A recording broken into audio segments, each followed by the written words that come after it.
Is this going to be an easy, simple fix for the tiny fuel canister problem? We're hoping it solves 3 issues: waste, cost, and the most dreaded one, running out of fuel when you're on your adventure. Ask us how we know. You have found Explore Trek Adventure with Kelly and Greg. We cover everything camping, from backpacking to adventure vans. This is the Flipfuel. It is used to refill your canisters. We recently purchased this. We haven't tried it yet, so we have really high hopes for it. I'll put links for everything we talk about today down in the description below. But first, let me show you this cool little 3D printed item that we did not design, but we did print. It is like a little canister holder stand, because if anybody has a bunch of these, you know that they, well, that time it did, they do not stay in place. So these little risers, they stack on top. You stack it, put another one on, and they stay in place. It's a nice thing to have in your storage area, so it's not looking like a hot mess. Yes, you have to share the forest with people. Today it's the target practice shooting people, so you might hear some gunfire in the background. We are safe. We normally use these for backpacking, but we do keep a set, our cook set, in the van.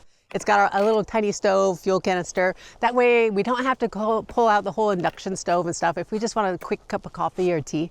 Problem number 1 is cost. This is 4 ounces, we have 8 ounces and 16 ounces. What's crazy about that is this is $6, this is $7, and this is $11. This big guy can actually fill up these little guys 4 times. So, I mean, it's a no-brainer. You want to buy one big one and get 4 little itty-bitty guys. Number 2 is waste. These are actually dead, and they would either go in the recycling or landfill. And now we're hoping to refill them. And number 3, half-empty cans.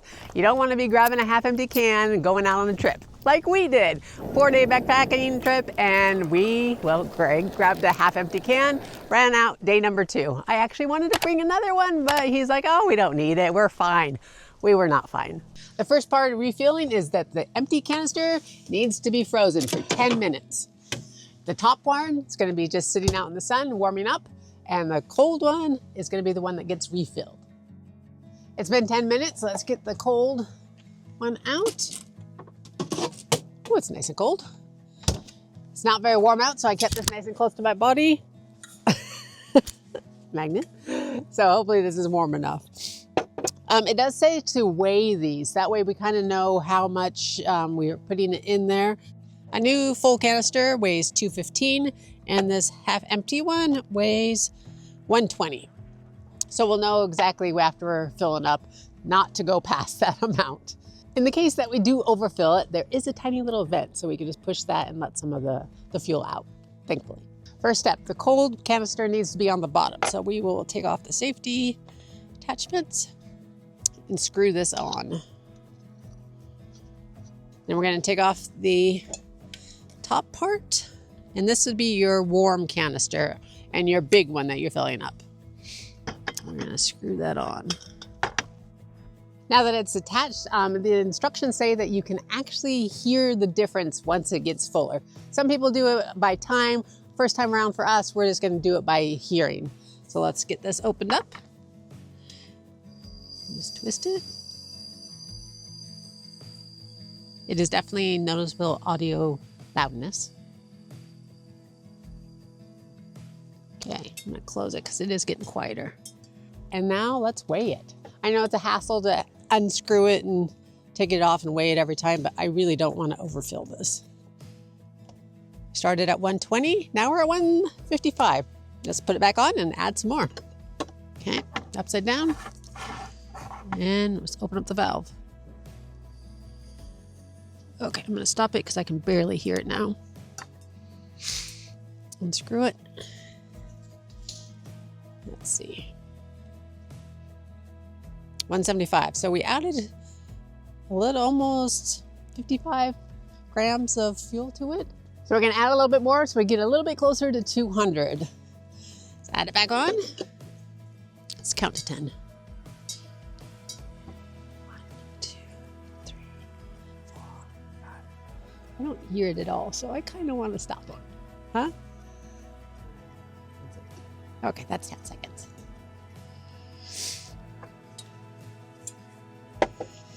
Okay, let's weigh it.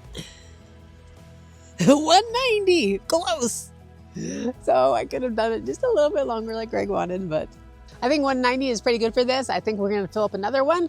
Our canister, this one wasn't that warm, so that might be why it's taking a little bit longer. But this next one, we're gonna actually time it. Let's put it in the freezer.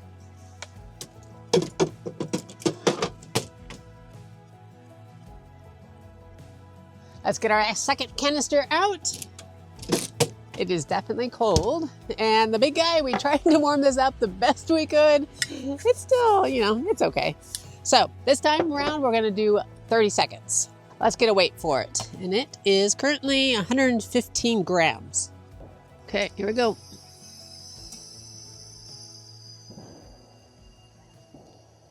Oh, I forgot the timer. 15 seconds maybe? I'll do 15 seconds. That was a fail on my part. Definitely can't hear it now, but just faint sounds. Let's turn it off. Okay, after 30 seconds, it weighs 180. It was 115, so let's go ahead and do it for another, let's try just do it for 10 more seconds. See if we can get it up to 200. Let's open it up. Oh, oh shoot. You know what looks different here? I accidentally, I was putting it back in the big guy. Okay, we want to go on the little guy. So let's do 30 seconds. Oh my goodness, I can't even believe I just did that. Okay, always remember to flip it up, the correct one on top. I think the key to this was having the temperature variance, but even though it is not as warm as it probably should be, it's still working, which is good. Okay, so let's see how much this weighs. 200, excellent. Even with my mess up there, it worked. So we are at 200, it feels full. I think that was a success, even with my little mess up there. Super easy, we still have fuel left over so we can fill other canisters. Simple, easy, it's not very expensive. I don't know why we wouldn't ever not do this. If you've used the Flipfuel before and you have a different way of doing it, please let us know. We are open to new techniques. You can go watch this video next. You can find us at exploretrekadventure.com, and we'll see you next time.